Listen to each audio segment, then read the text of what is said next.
Okay, guys, here we are. We're at this crossroads. The dome or the helix fossil. We don't know what these are or what they do, but we know Team Rocket's been after them, so they must be kind of cool. I'm a dome guy. So he comes and he grabs the other one. Far away on Cinnabar Island, there's a Pokémon lab. And they do research on regenerating fossils. Well, I don't know if that was the long and the short of the Rocket plot here, but we've got no choice. We've basically screwed ourselves. If you know anything about this game, you know that it's time to pay the piper. The fat lady is singing. And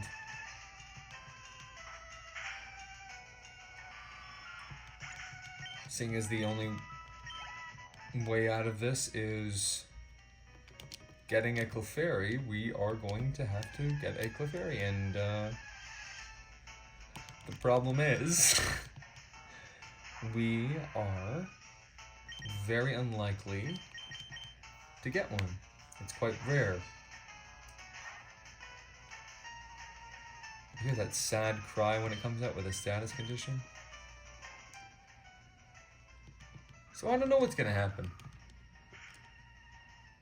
Are we gonna get it? Are we not gonna get it? I don't know.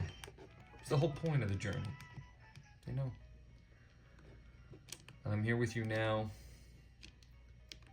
in, I'd say, 3 more encounters. We're gonna look at the dome fossil to find out what the heck it is that we just picked up. But yeah, those that are in the know, I think this might be a skippable episode because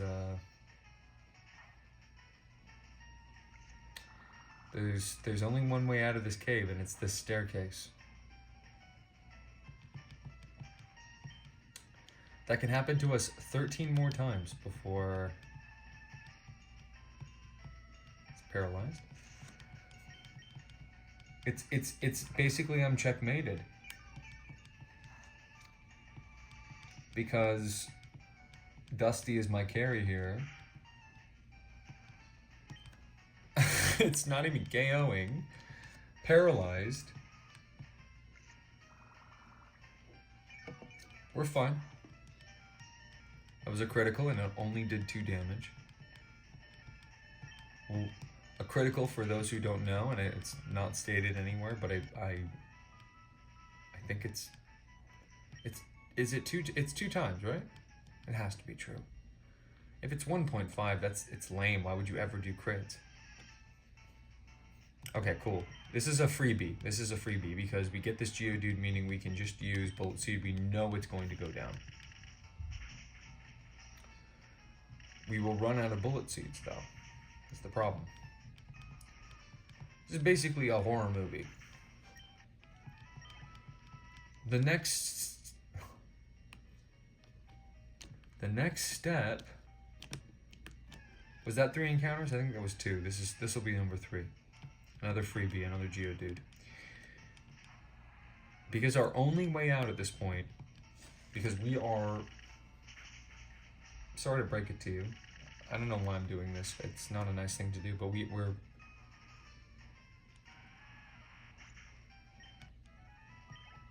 we're out of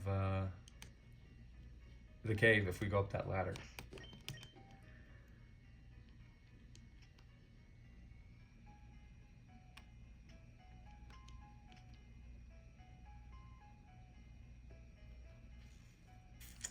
This is the only way out. So where's our fossil? Oh, and we never looked at the, this is why I gotta slow down. Ooh, so this is a new type we haven't seen before, Dark. I'm sure that's gonna be a big impact in this game specifically. It's got 40 power, 10 PP, pretty small PP, and 100 accuracy. It's an attack that may take the foe's held item if the user isn't holding one. And Dusty can learn it. And oh, whoa, almost everyone on our team can learn it. Okay, we're gonna have to make a decision about Thief then. If anybody knows anything about this move, I think we'll have to hold on to it because I don't want to use it if it's so universal. And this is a fossil of an ancient seafloor dwelling Pokemon. Sort of reminds me of a modern day horseshoe crab. Part of a shell. Yeah, I was shocked that Dome won, you know. The pollsters are still figuring that one out. So yeah, this is bleak. I taught somebody the meaning of bleak recently. And I said, it's just another way of saying hopeless. You know. It's also a question of, it's like a dog finally getting a squirrel. Once we get the Pokemon that we're looking for, can we even catch it? I don't know. I think I can trust Paris to do it. I believe in Paris. If you believe in Paris, please type 1. If you don't believe in Paris, please type 1.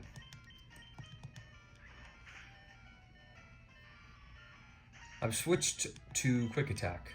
Quick Attack is a better move than Tackle, obviously, for multiple reasons. And multiple, I mean 2. It's 100% accurate, and it deals more damage. It's actually 3. It also goes first. So that offsets the paralyze that we're experiencing on Dusty, where it's missing turns at random. We don't like to see that supersonic.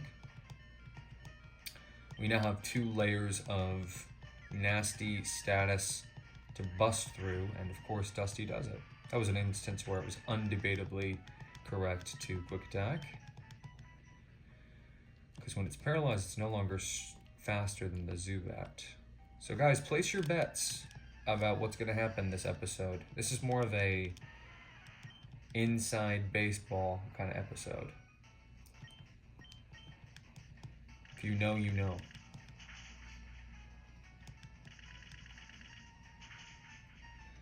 There's basically 3 options at this point. There's leaving the cave and giving up. Meaning losing an opportunity to get something that we can only get now for reasons that I can't say.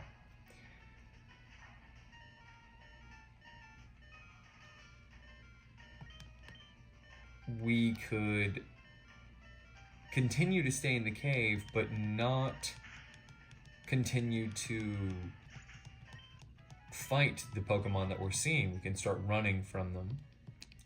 And I think we would be successful doing that. Just leaving the experience on the table and continuing to get encounters, but not taking or receiving any damage. Taking or receiving any status or damage or anything on our team. Sort of guaranteeing them to be in this state when they eventually find the Clefairy, which is what we're looking for right now. Or we can escape rope / walk back to go heal ourselves and come back with a fresh face and a better disposition. be fully equipped, fully stacked, which I think a lot of people would say is the right move, considering our Zubat is fainted. If they weren't, if James wasn't fainted, he could and he could participate in these events. Might be a different story. I'll tell you what. If Dusty faints, then there's no more Zubat fights. That takes the option of Zubat off the table. We cannot get hit by Leech Life in this position.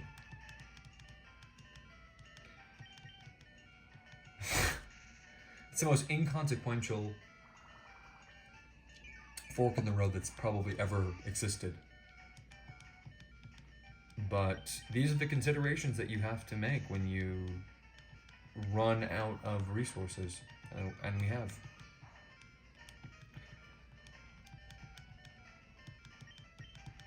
I don't think it's super impactful really when you really break it down, but if we did not receive those losses that we had gotten, we would have that many extra Poké Dollars to have spent on potions in this case.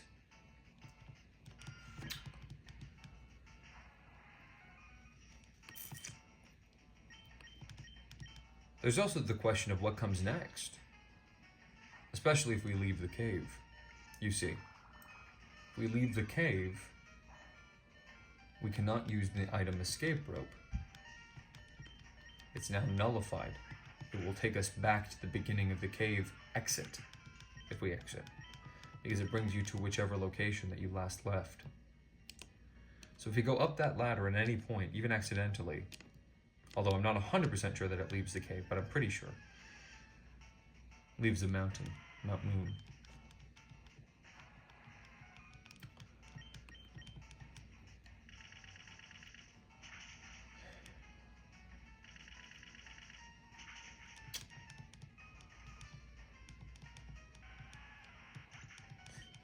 What comes next? That's the real question.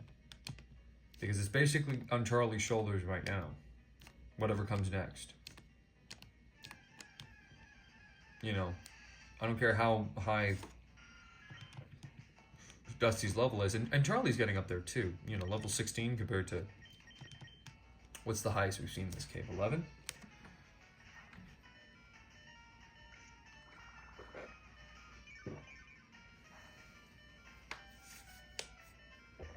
But a Pidgey with, I don't care if it's level 100, a Pidgey with 4 health,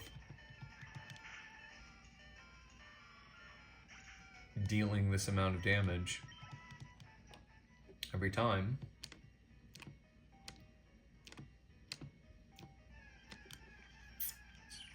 it's not that much of a threat. So beyond this point, what happens is the question.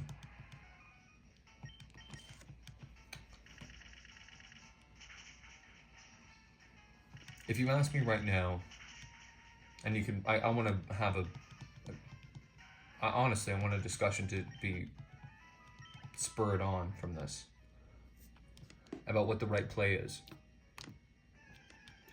Because, just so you know, my goal with this is to perfectly combine,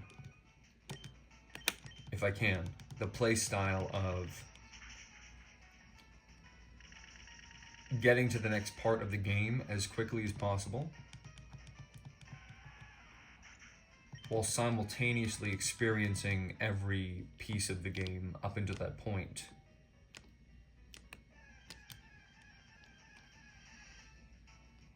So the piece of the game that I'm trying to experience right now is there's a missing Pokemon from our Pokédex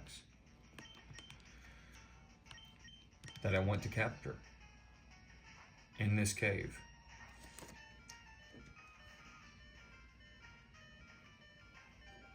We're so lucky it knows Astonish. It's moments like these where I'm in these extremely niche or niche, what do you guys prefer? Niche or niche situations where I'm completely resource depleted, down to 2 HP on my strongest Pokemon, walking back and forth in a cave. And I see the Zubat knowing Astonish. And there's only so many variables in the game up until this point. You know, there's only so many, not to demystify it too much. This is, you're getting Red Shadow after dark here. I'm getting a little philosophical, but did they know? You know, they know what Pokemon you can receive up until this point.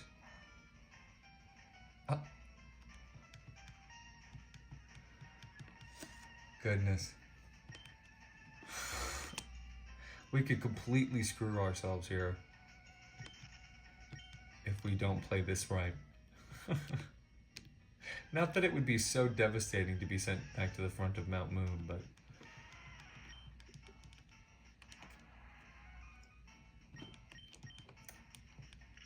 anyway, now that we've gotten to this position where I only have access to Charlie, which is the only candidate to effectively deal with catching Clefairy in our team anyway, so it's, you know, really she's the only one I need. We can also encounter Paris. Now, the smart move is to run. It'd be a great experience to get if we had a full hand of cards here, but we don't. We only have... we got double Paris before we got Clefairy. Hasn't been that long, really, when you think about it, but it's just still funny to think about.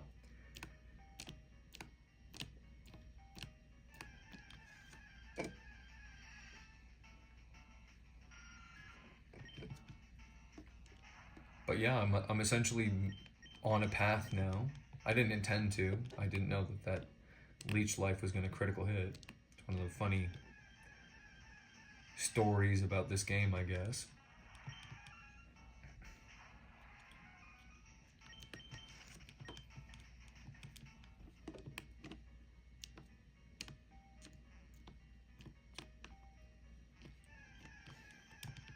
It's just gambling.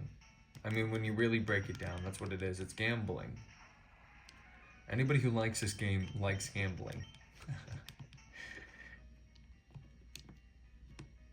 Ultimately, the only real thing you lose in every gamble is your time.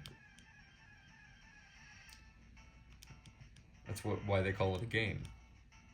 There's no real stakes, except if you're really competing in real tournaments for real money in real life. Because yes, like many games, particularly Pokemon, there is a entire arena filling sized community of people who are all playing this in a semi-professional way. So yes, even though 99.99 repeating % of everybody who picks this game up, or any in the series, has no hope of reaching any actual notoriety or anything from it, you can, if you stay dedicated, earn from a little simple child's game. But it's not really. I mean, think about being in this situation. This is not unique to this kind of an RPG. You know, this is the subgenre of, you know, creature collection or whatever you want to say. You know, this is an RPG creature collector. Can't escape. Oh no. Okay. Can't escape.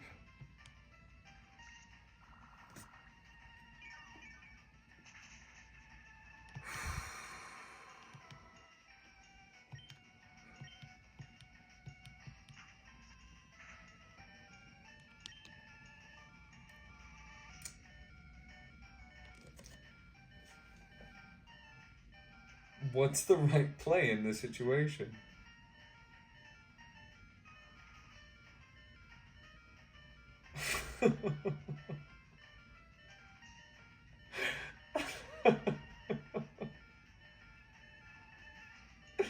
Ridiculous. Should I just end the episode here? This is tragic. I can't run.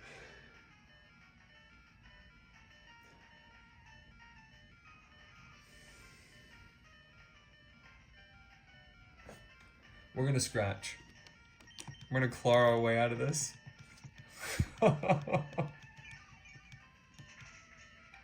Oh no! No! I'm getting up. Oh my